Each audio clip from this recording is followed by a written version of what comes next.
శంకరాభరణంలో ఎలా అయితే ఒక చబ్బీగా, ఒక అమాయకురాలిగా కనిపించేటువంటి రాజ్యలక్ష్మి, శారద గారు ఎలా ఉన్నారో ఇప్పటికీ మీరు అలాగే ఉన్నారు. థ్యాంక్ యూ అమ్మా, థ్యాంక్ యూ.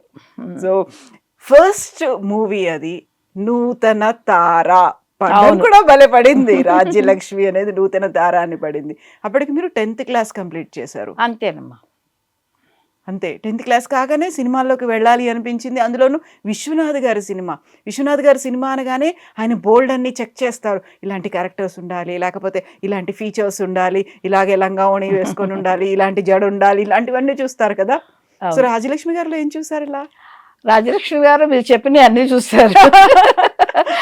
ఆయనకి ఒక 15-16 సంవత్సరాలైన అమాయకమైన శారద కావాలి. ఉమ్, పెద్ద కళ్ళు, ఎక్స్ప్రెసివ్గా ఉండాలి, ఉమ్, చూడంగానే చాలా అమాయకురాలు. ఇలాంటి ఒక అమ్మాయి మనం కనలేకపోయినా కనీసం మన ఇంటి కోడలైనా కావాలి ఉమ్, అనుకునేంత అమాయకురాలు చూశారు ఆయన నాలో.